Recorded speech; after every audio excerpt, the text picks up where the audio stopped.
ಓಂ ಶಾಂತಿ. ಇಂದಿನ ದಿನಾಂಕ 25/5/2026. ಪ್ರಾರ್ಥ ಮುರಳಿ ಬಾಪ್ತಾದ ಮಧುಬನ. ಮಧುರ ಮಕ್ಕಳೇ, ತಮ್ಮೊಂದಿಗೆ ತಾವು ಕೇಳಿಕೊಳ್ಳಿ, ನಾನು ಕರ್ಮೇಂದ್ರಿಯ ಜೀತನಾಗಿದ್ದೇನೆಯೇ? ಯಾವುದೇ ಕರ್ಮೇಂದ್ರಿಯವೂ ನನಗೆ ಮೋಸ ಮಾಡುತ್ತಿಲ್ಲವೇ? ಪ್ರಶ್ನೆ: ಕರ್ಮಾತೀತರಾಗಲು ನೀವು ಮಕ್ಕಳು ತಮ್ಮೊಂದಿಗೆ ತಾವು ಯಾವ ಪ್ರತಿಜ್ಞೆ ಮಾಡಿಕೊಳ್ಳಬೇಕೋ? ಉತ್ತರ: ತಮ್ಮೊಂದಿಗೆ ಪ್ರತಿಜ್ಞೆ ಮಾಡಿ ಯಾವುದೇ ಕರ್ಮೇಂದ್ರಿಯವು ಎಂದು ಚಲಾಯಮಾನ ಆಗಬಾರದು. ನಾನು ನನ್ನ ಕರ್ಮೇಂದ್ರಿಯಗಳನ್ನು ವಶದಲ್ಲಿಟ್ಟುಕೊಳ್ಳಬೇಕು.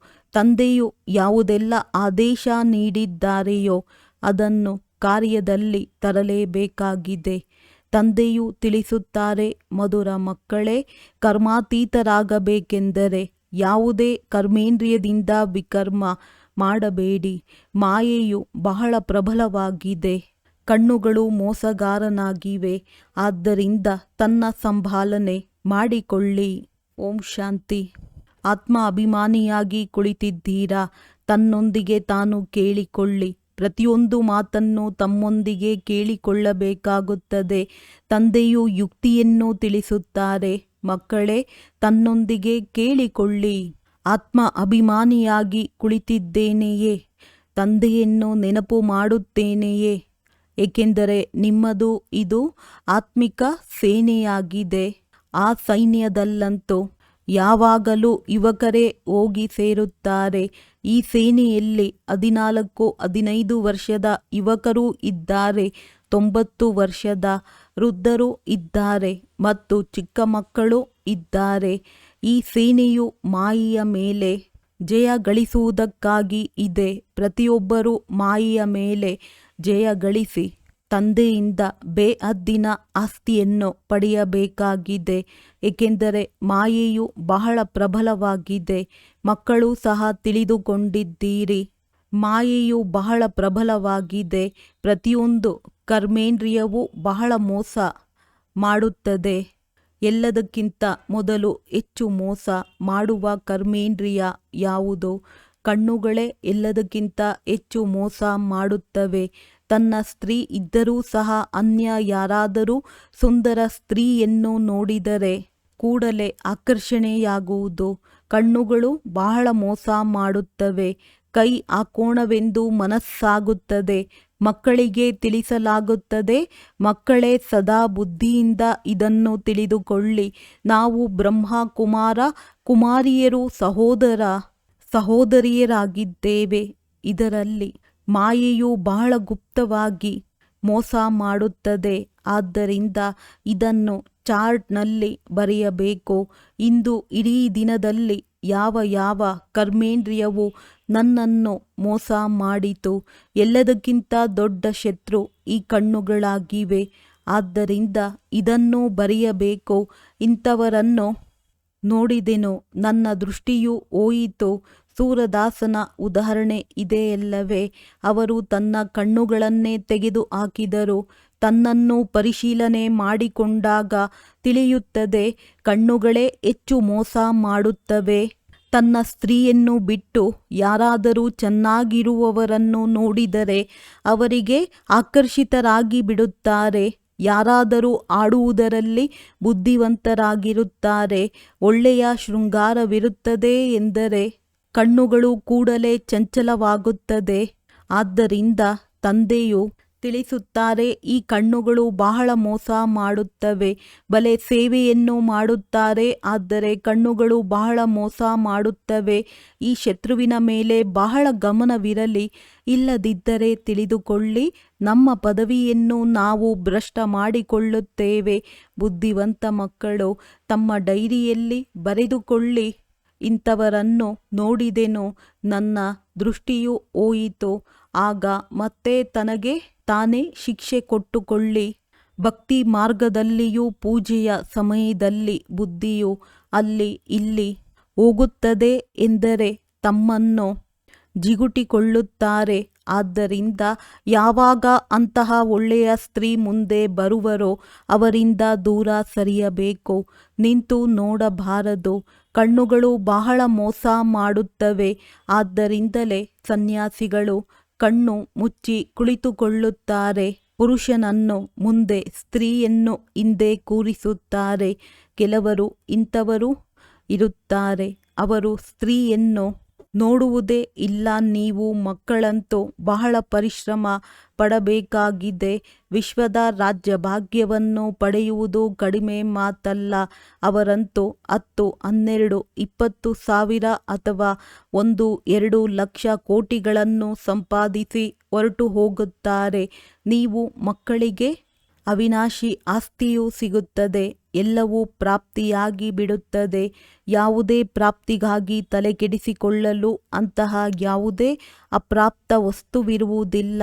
ಕಲಿಯುಗದ ಅಂತ್ಯ ಮತ್ತು ಸತ್ಯಯುಗದ ಆದಿಯಲ್ಲಿ ರಾತ್ರಿ ಹಗಲಿನ ಅಂತರವಿದೆ. ಇಲ್ಲಂತೂ ಏನೂ ಇಲ್ಲ.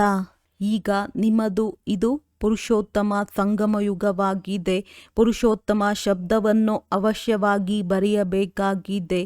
ಮನುಷ್ಯರಿಂದ ದೇವತೆಗಳನ್ನಾಗಿ ಮಾಡಿದರು. ಸದ್ಗುರು, ನೀವೀಗ ಬ್ರಾಹ್ಮಣರಾಗಿದ್ದೀರಿ. ಮನುಷ್ಯರಾದರೆ ಸಂಪೂರ್ಣ ಅಂಧಕಾರದಲ್ಲಿದ್ದಾರೆ. ಅನೇಕರಿದ್ದಾರೆ. ಯಾರು ಸ್ವರ್ಗವನ್ನು ನೋಡುವುದಕ್ಕೆ ಸಾಧ್ಯವಿಲ್ಲ.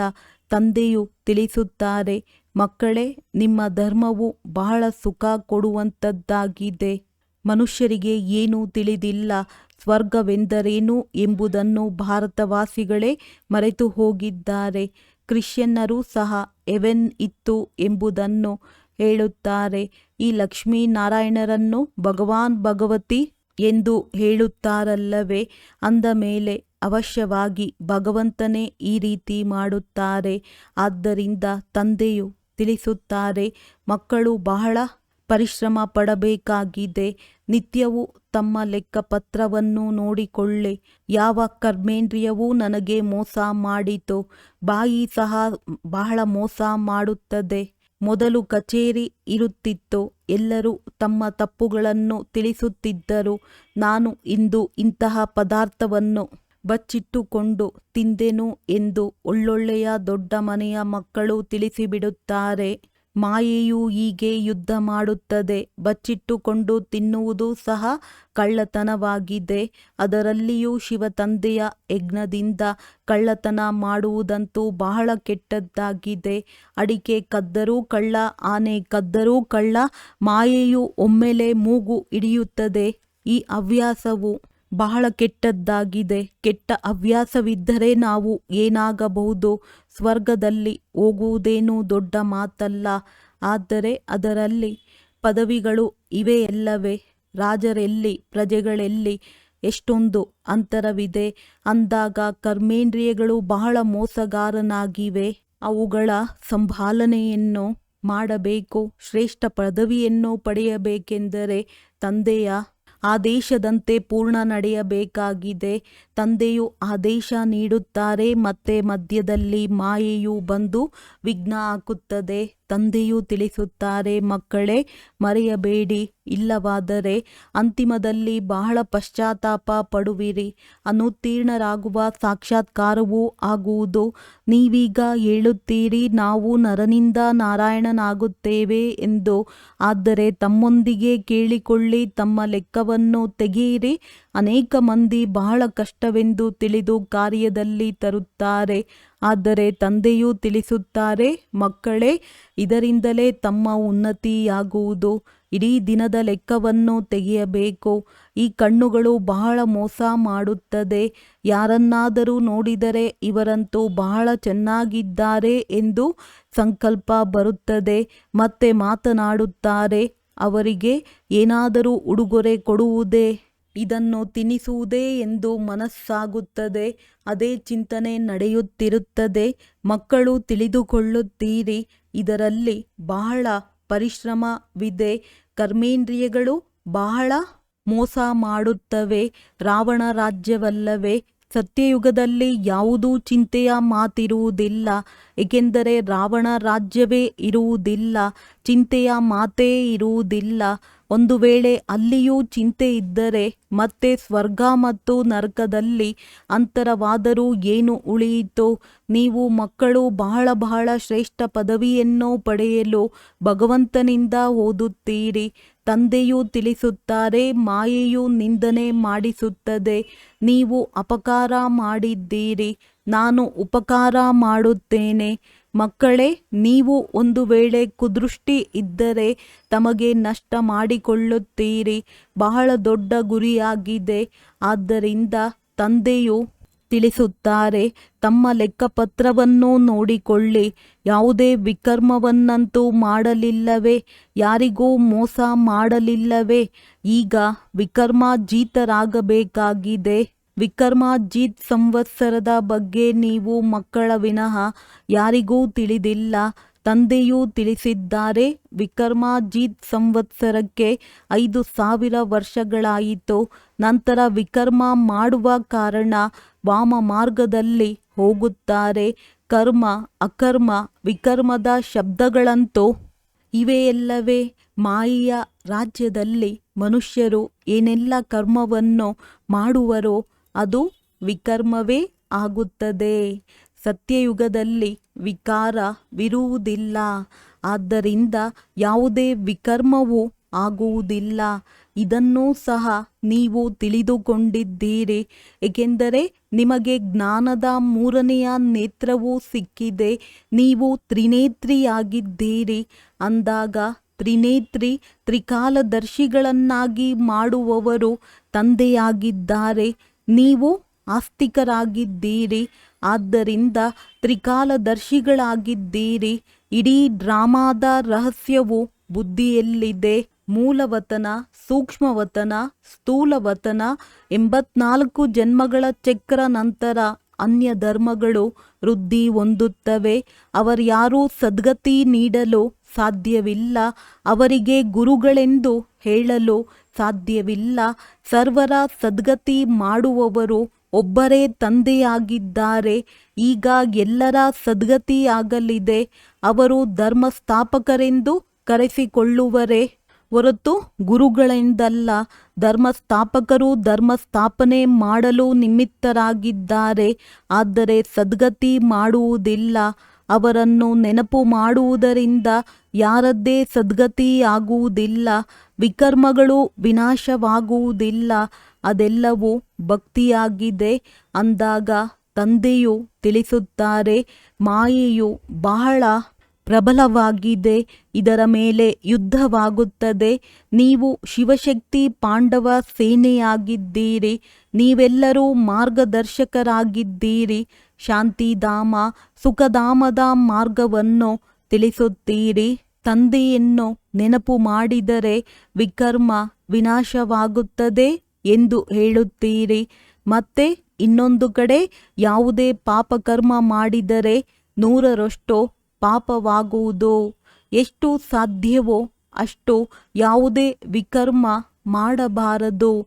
ಕರ್ಮೇಂದ್ರಿಯಗಳು ಬಹಳ ಮೋಸ ಮಾಡುತ್ತವೆ. ತಂದೆಯು ಪ್ರತಿಯೊಬ್ಬರ ಚಲನೆಯಿಂದಲೇ ತಿಳಿದುಕೊಳ್ಳುತ್ತಾರೆ.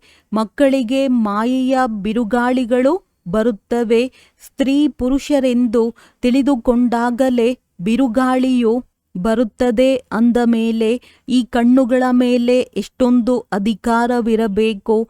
ನಾವಂತೂ ಶಿವತಂದೆಯ ಮಕ್ಕಳಾಗಿದ್ದೇವೆ. ತಂದೆಯೊಂದಿಗೆ ಪ್ರತಿಜ್ಞೆ ಮಾಡಿ ಶ್ರೀರಕ್ಷೆಯನ್ನು ಕಟ್ಟಿಸಿಕೊಳ್ಳುತ್ತಾರೆ. ಆದರೂ ಸಹ ಮಾಯೆಯು ಮೋಸ ಮಾಡುತ್ತದೆ. ಮತ್ತೆ ಅದರಿಂದ ಬಿಡಿಸಿಕೊಳ್ಳಲು ಸಾಧ್ಯವಿಲ್ಲ. ಕರ್ಮೇಂದ್ರಿಯಗಳು ವಶವಾದಾಗಲೇ ಕರ್ಮಾತೀತ ಸ್ಥಿತಿಯಾಗುವುದು. ನಾವು ಲಕ್ಷ್ಮೀನಾರಾಯಣರಾಗುತ್ತೀವೆಂದು ಹೇಳುವುದಂತೂ ಸಹಜವಾಗಿದೆ. ಆದರೆ ತಿಳುವಳಿಕೆಯೂ ಬೇಕಲ್ಲವೇ? ತಂದೆಯು ತಿಳಿಸುತ್ತಾರೆ, ಆಜ್ಞೆಯಂತೆ ಕಾರ್ಯದಲ್ಲಿ ತರುತ್ತಾ ಇರಿ. ಬಾಬಾ ಬಾಬಾ ಎನ್ನುತ್ತಾ ಇರಿ. ತಂದೆಯಿಂದ ನಾವು ಪೂರ್ಣ ಆಸ್ತಿಯನ್ನು ತೆಗೆದುಕೊಳ್ಳುತ್ತೇವೆ. ಇಂತಹ ಶಿಕ್ಷಕರು ಎಂದೂ ಎಲ್ಲಿಯೂ ಸಿಗುವುದಿಲ್ಲ. ಇವೆಲ್ಲ ಮಾತುಗಳನ್ನು ದೇವತೆಗಳೂ ಸಹ ತಿಳಿದುಕೊಂಡಿಲ್ಲ. ಅಂದ ಮೇಲೆ ಅವರ ನಂತರದಲ್ಲಿ ಬಂದ ಧರ್ಮದವರು ಹೇಗೆ ತಿಳಿದುಕೊಳ್ಳಲು ಸಾಧ್ಯ? ತಂದೆಯೂ ತಿಳಿಸುತ್ತಾರೆ. ನಾನು ಏನನ್ನೇ ಹೇಳಿದರೂ ಸಹ ಇದನ್ನು ಶಿವ ತಂದೆಯೂ ಹೇಳುತ್ತಾರೆಂದು ತಿಳಿಯಿರಿ. ಈ ದಾದಾರವರು ಹೇಳುತ್ತಾರೆಂದು ತಿಳಿಯಬೇಡಿ. ಇವರು ನನ್ನ ರಥವಾಗಿದ್ದಾರೆ. ಇವರೇನು ಮಾಡುತ್ತಾರೆ? ನೀವು ಮಕ್ಕಳಿಗೆ ರಾಜ್ಯವನ್ನು ನಾನು ಕೊಡುತ್ತೇನೆ. ಈ ರಥವು ಕೊಡುತ್ತವೆಯೇ? ಇವರಂತೂ ಸಂಪೂರ್ಣ ಭಿಕಾರಿಯಾಗಿದ್ದಾರೆ. ಇವರೂ ಸಹ ನನ್ನಿಂದಲೇ ಆಸ್ತಿಯನ್ನು ತೆಗೆದುಕೊಳ್ಳುತ್ತಾರೆ. ಹೇಗೆ ನೀವು ಪುರುಷಾರ್ಥ ಮಾಡುತ್ತೀರೋ ಹಾಗೆಯೇ ಇವರು ಮಾಡುತ್ತಾರೆ. ಇವರೂ ಸಹ ವಿದ್ಯಾರ್ಥಿ ಜೀವನದಲ್ಲಿದ್ದಾರೆ. ಈ ರಥವನ್ನು ನಾನು ಬಾಡಿಗೆಯಾಗಿ ಪಡೆದಿದ್ದೇನೆ. ಇದು ತಮೋ ಪ್ರಧಾನವಾಗಿದೆ. ನೀವು ಪೂಜ್ಯ ದೇವತೆಗಳಾಗಲು ಮನುಷ್ಯರಿಂದ ದೇವತೆಗಳಾಗಲು ಓದುತ್ತೀರಿ. ಯಾರ ಅದೃಷ್ಟದಲ್ಲಿಲ್ಲವೋ ಅವರು ಹೇಳುತ್ತಾರೆ. ನನಗಂತೂ ಸಂಶಯವಿದೆ. ಶಿವ ತಂದೆಯು ಹೇಗೆ ಬಂದು ಓದಿಸುತ್ತಾರೆ? ನನಗಂತೂ ಅರ್ಥವಾಗುವುದಿಲ್ಲ ಎನ್ನುತ್ತಾರೆ. ತಂದೆಯ ನೆನಪಿಲ್ಲದೆ ವಿಕರ್ಮಗಳು ವಿನಾಶವಾಗಲು ಸಾಧ್ಯವಿಲ್ಲ. ಪೂರ್ಣ ಶಿಕ್ಷೆಯನ್ನು ಅನುಭವಿಸಬೇಕಾಗುವುದು. ಈ ರಾಜಧಾನಿಯು ಸ್ಥಾಪನೆಯಾಗುತ್ತಿದೆ. ರಾಜರಿಗೂ ಎಷ್ಟೊಂದು ಮಂದಿ ದಾಸಿಯರಿರುತ್ತಾರೆ. ಈ ಬಾಬಾರವರಂತೂ ರಾಜ ಮಹಾರಾಜರ ಸಂಬಂಧದಲ್ಲಿ ಬಂದಿದ್ದಾರೆ. ದಾಸಿಯರನ್ನು ವರದಕ್ಷಿಣೆಯಾಗಿ ಕೊಡುತ್ತಾರೆ. ಇಲ್ಲಿಯೇ ಇಷ್ಟೊಂದು ಮಂದಿ ದಾಸಿಯರಿದ್ದರೆ ಸತ್ಯಯುಗದಲ್ಲಿ ಇನ್ನೆಷ್ಟು ಮಂದಿ ಇರುವರು? ಈಗ ರಾಜಧಾನಿಯು ಸ್ಥಾಪನೆಯಾಗುತ್ತದೆ. ಯಾರು ಯಾರು ಏನೇನು ಮಾಡುತ್ತಿದ್ದಾರೆಂದು ತಂದೆಗೆ ತಿಳಿದಿದೆ. ಪ್ರತಿಯೊಬ್ಬರ ಚಾರ್ಟಿನಿಂದಲೇ ತಂದೆಯು ತಿಳಿಸಬಲ್ಲರು. ಈ ಸಮಯದಲ್ಲಿ ಇವರು ಶರೀರ ಬಿಟ್ಟರೆ ಏನಾಗುವರು ಎಂದು. ಕರ್ಮಾತೀತ ಸ್ಥಿತಿಯನ್ನು ಅಂತಿಮದಲ್ಲಿ ಎಲ್ಲರೂ ನಂಬರ್ ವಾರ್ ಪಡೆಯುತ್ತಾರೆ ಅಂದಾಗ ಇದು ಸಂಪಾದನೆಯಾಗಿದೆ. ಸಂಪಾದನೆಯಲ್ಲಿ ಮನುಷ್ಯರು ಎಷ್ಟೊಂದು ಬ್ಯುಸಿಯಾಗಿರುತ್ತಾರೆ. ಒಂದು ಕಡೆ ಊಟ ಮಾಡುತ್ತಿರುತ್ತಾರೆ, ಇನ್ನೊಂದು ಕಡೆ ಕಿವಿಯಲ್ಲಿ ದೂರವಾಣಿ ಇರುವುದು. ಇಂತಹ ವ್ಯಕ್ತಿಗಳು ಜ್ಞಾನವನ್ನು ತಿಳಿದುಕೊಳ್ಳಲು ಸಾಧ್ಯವಿಲ್ಲ. ಇಲ್ಲಿ ಬಡವರು ಸಾಧಾರಣರೇ ಬರುತ್ತಾರೆ. ಸಾಹುಕಾರರಂತೂ ನಮಗೆ ಬಿಡುವಿಲ್ಲವೆಂದು ಹೇಳುತ್ತಾರೆ. ಅರೆ, ಕೇವಲ ತಂದೆಯನ್ನು ನೆನಪು ಮಾಡಿರಿ, ಆಗ ನಿಮ್ಮ ವಿಕರ್ಮಗಳು ವಿನಾಶವಾಗುವವು. ಆದ್ದರಿಂದ ತಂದೆಯು ಮಧುರಾತಿ ಮಧುರ ಮಕ್ಕಳಿಗೆ ಪದೇ ಪದೇ ತಿಳಿಸುತ್ತಾರೆ. ಪ್ರತಿಯೊಬ್ಬರಿಗೂ ಈ ಸಂದೇಶ ಕೊಡಬೇಕಾಗಿದೆ. ಏಕೆಂದರೆ ಕೊನೆಯಲ್ಲಿ ನಮಗೆ ಶಿವ ತಂದೆಯು ಬಂದಿದ್ದಾರೆಂದು ಏನು ಗೊತ್ತು ಎಂದು ಯಾರೂ ಹೇಳಬಾರದು. ಇಡೀ ದಿನ ಬಾಬಾ ಬಾಬಾ ಎನ್ನುತ್ತಾ ಇರಿ. ಕೆಲವು ಮಕ್ಕಳು ಬಹಳ ನೆನಪು ಮಾಡುತ್ತಾರೆ. ಶಿವ ತಂದೆ ಎಂದು ಹೇಳುತ್ತಿದ್ದಂತೆಯೇ ಕೆಲವು ಮಕ್ಕಳಿಗೆ ಪ್ರೇಮದ ಕಣ್ಣೀರು ಬಂದು ಬಿಡುತ್ತದೆ. ಯಾವಾಗ ಹೋಗಿ ಮಿಲನ ಮಾಡುತ್ತೇವೆ ಎಂದು ನೋಡಿಯೇ ಇಲ್ಲ. ಆದರೂ ಸಹ ಚಡಪಡಿಸುತ್ತಾ ಇರುತ್ತಾರೆ. ಮತ್ತು ನೋಡಿರುವವರು ತಂದೆಯನ್ನು ಒಪ್ಪುವುದಿಲ್ಲ. ಬಂಧನದಲ್ಲಿ ಇರುವವರು ದೂರ ಕುಳಿತುಕೊಂಡೇ ಕಣ್ಣೀರು ಸುರಿಸುತ್ತಿರುತ್ತಾರೆ. ಆಶ್ಚರ್ಯವಲ್ಲವೇ? ಅನೇಕರಿಗೆ ಬ್ರಹ್ಮರವರ ಸಾಕ್ಷಾತ್ಕಾರವೂ ಆಗುತ್ತದೆ. ಮುಂದೆ ಹೋದಂತೆ ಅನೇಕರಿಗೆ ಸಾಕ್ಷಾತ್ಕಾರವಾಗುವುದು. ಮನುಷ್ಯರಿಗೆ ಸಾಯುವ ಸಮಯದಲ್ಲಿ ಎಲ್ಲರೂ ಬಂದು ಹೇಳುತ್ತಾರೆ, ಭಗವಂತನನ್ನು ನೆನಪು ಮಾಡಿ.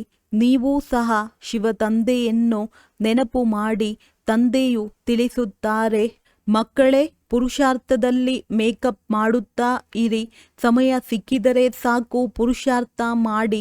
ಎಷ್ಟು ದೊಡ್ಡ ಸಂಪಾದನೆ ಇದೆ.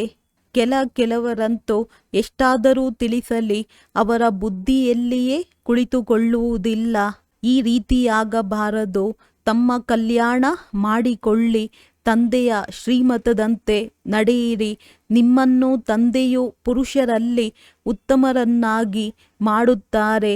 ಇದು ಗುರಿ ಧ್ಯೇಯವಾಗಿದೆ. ತಂದೆಯು ಸರ್ವಿಸ್ಗಾಗಿ ಎಷ್ಟೊಂದು ಯುಕ್ತಿಗಳನ್ನು ತಿಳಿಸುತ್ತಾ ಇರುತ್ತಾರೆ. ಎಲ್ಲರಿಗೂ ಸಂದೇಶ ಕೊಡಬೇಕಾಗಿದೆ. ಅವರಿಗೆ ಇದು ಅರ್ಥವಾಗಲಿ. ಅವಶ್ಯವಾಗಿ ಇವರು ಸತ್ಯವನ್ನು ಹೇಳುತ್ತಾರೆ. ಈ ಯುದ್ಧದಿಂದಲೇ ಭಾರತ ಹಾಗೂ ಇಡೀ ವಿಶ್ವದಲ್ಲಿ ಸುಖ ಶಾಂತಿಯು ನೆಲೆಸುತ್ತದೆ. ಎಲ್ಲ ಭಾಷೆಗಳಲ್ಲಿ ಈ ರೀತಿ ಭಿತ್ತಿ ಪತ್ರಗಳನ್ನು ಮುದ್ರಿಸಬೇಕಾಗಿದೆ. ಭಾರತವು ಎಷ್ಟು ದೊಡ್ಡದಾಗಿದೆ, ಪ್ರತಿಯೊಬ್ಬರಿಗೂ ಅರ್ಥವಾಗಬೇಕು. ನಮಗೆ ತಿಳಿದಿರಲೇ ಇಲ್ಲವೆಂದು ಯಾರೂ ಹೇಳುವಂತಾಗಬಾರದು. ನೀವು ಹೇಳಬಹುದು, ವಿಮಾನದಿಂದ ಭಿತ್ತಿ ಪತ್ರಗಳನ್ನು ಹಾಕಿದೆವು, ಪತ್ರಿಕೆಗಳಲ್ಲಿ ಹಾಕಿಸಿದೆವು, ಆದರೂ ನೀವು ಜಾಗೃತವಾಗಲಿಲ್ಲ. ಇದನ್ನು ತೋರಿಸಲಾಗಿದೆ. ಒಳ್ಳೆಯದು. ಮಧುರಾತಿ ಮಧುರ ಅಗಲಿ ಹೋಗಿ ಮರಳಿ ಸಿಕ್ಕಿರುವ ಮಕ್ಕಳ ಪ್ರತಿ ಮಾತ್ಪಿತಾ ಬಾಪ್ದಾದಾರವರ ನೆನಪು, ಪ್ರೀತಿ ಹಾಗೂ ಸುಪ್ರಭಾತ. ಆತ್ಮಿಕ ಮಕ್ಕಳಿಗೆ ಆತ್ಮಿಕ ತಂದೆಯ ನಮಸ್ತೆ. ಧಾರಣೆಗಾಗಿ ಮುಖ್ಯ ಸಾರ. ಸ್ವಯಂನಲ್ಲಿ ಏನೆಲ್ಲ ಕೆಟ್ಟ ಹವ್ಯಾಸಗಳಿವೆಯೋ ಅದರ ಪರಿಶೀಲನೆ ಮಾಡಿ ಅವನ್ನು ತೆಗೆಯಲು ಪರಿಶ್ರಮ ಪಡಬೇಕಾಗಿದೆ. ತಮ್ಮ ಸತ್ಯವಾದ ಲೆಕ್ಕಪತ್ರವನ್ನು ಇಡಬೇಕಾಗಿದೆ. ತಂದೆಯ ಆದೇಶದಂತೆ ನಡೆಯಬೇಕಾಗಿದೆ. ತಂದೆಯ ಹೆಸರು ಕೆಡುವಂತಹ ಯಾವುದೇ ಕರ್ಮ ಮಾಡಬಾರದು. ತನ್ನ ಉನ್ನತಿಯ ಚಿಂತನೆ ಮಾಡಬೇಕಾಗಿದೆ. ಸ್ವಲ್ಪವೂ ಕುದೃಷ್ಟಿ ಇರಬಾರದು. ವರದಾನ. ಸ್ಥೂಲ ಅಥವಾ ಸೂಕ್ಷ್ಮದಲ್ಲಿ ಪ್ರತಿಯೊಂದು ಆದೇಶವನ್ನು ಪಾಲನೆ ಮಾಡುವಂತಹ ಸಂಪೂರ್ಣ ಆದೇಶ ಪಾಲಕ ಭವ. ಅಂತಹ ಮಕ್ಕಳಲ್ಲಿಯೇ ಸ್ಥೂಲ ಆದೇಶವನ್ನು ಪಾಲನೆ ಮಾಡುವ ಶಕ್ತಿಯು ಬರಲು ಸಾಧ್ಯ. ಯಾರು ಸೂಕ್ಷ್ಮ ಆದೇಶವನ್ನು ಪಾಲನೆ ಮಾಡುತ್ತಾರೆ, ಸೂಕ್ಷ್ಮ ಹಾಗೂ ಮುಖ್ಯವಾದ ಆದೇಶವಿದೆ. ನಿರಂತರ ನೆನಪಿನಲ್ಲಿರಿ ಅಥವಾ ಮನ ವಚನ ಕರ್ಮದಿಂದ ಪವಿತ್ರವಾಗಿರಿ. ಸಂಕಲ್ಪದಲ್ಲಿಯೂ ಅಪವಿತ್ರತೆ ಅಥವಾ ಅಶುದ್ಧತೆ ಇರಬಾರದು. ಒಂದು ವೇಳೆ ಸಂಕಲ್ಪದಲ್ಲಿ ಏನಾದರೂ ಹಳೆಯ ಅಶುದ್ಧ ಸಂಸ್ಕಾರಗಳು ಟಚ್ ಮಾಡುತ್ತದೆ ಎಂದರೆ ಸಂಪೂರ್ಣ ವೈಷ್ಣವ ಅಥವಾ ಸಂಪೂರ್ಣ ಪವಿತ್ರರೆಂದು ಹೇಳುವುದಿಲ್ಲ. ಆದ್ದರಿಂದ ಯಾವುದೊಂದು ಸಂಕಲ್ಪವೂ ಸಹ ಆದೇಶವಿಲ್ಲದೆ ನಡೆಯುವಂತಿಲ್ಲ. ಹೀಗಿದ್ದಾಗ ಸಂಪೂರ್ಣ ಆದೇಶ ಪಾಲಕನೆಂದು ಹೇಳಲಾಗುವುದು. ಸ್ಲೋಗನ್. ತಂದೆಯನ್ನು ಅರಿತುಕೊಂಡು ಹೃದಯದಿಂದ ಬಾಬಾ ಎಂದು ಹೇಳುವುದು ಅತಿ ಶ್ರೇಷ್ಠವಾದ ವಿಶೇಷತೆಯಾಗಿದೆ. ಅವ್ಯಕ್ತ ಸೂಚನೆಗಳು. ಸದಾ ಅಚಲ ಅಡೋಲ ಏಕರಸ ಸ್ಥಿತಿಯ ಅನುಭವ ಮಾಡಿ. ಸಮಯ ಪ್ರಮಾಣ.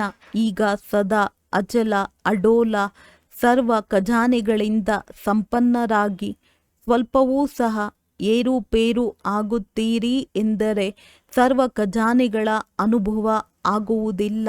ತಂದೆಯ ಮೂಲಕ ಸಿಕ್ಕಿರುವ ಖಜಾನೆಗಳನ್ನು ಸದಾ ಕಾಯಮ್ಮಾಗಿ ಇಟ್ಟುಕೊಳ್ಳುವ ಸಾಧನ ಆಗಿದೆ.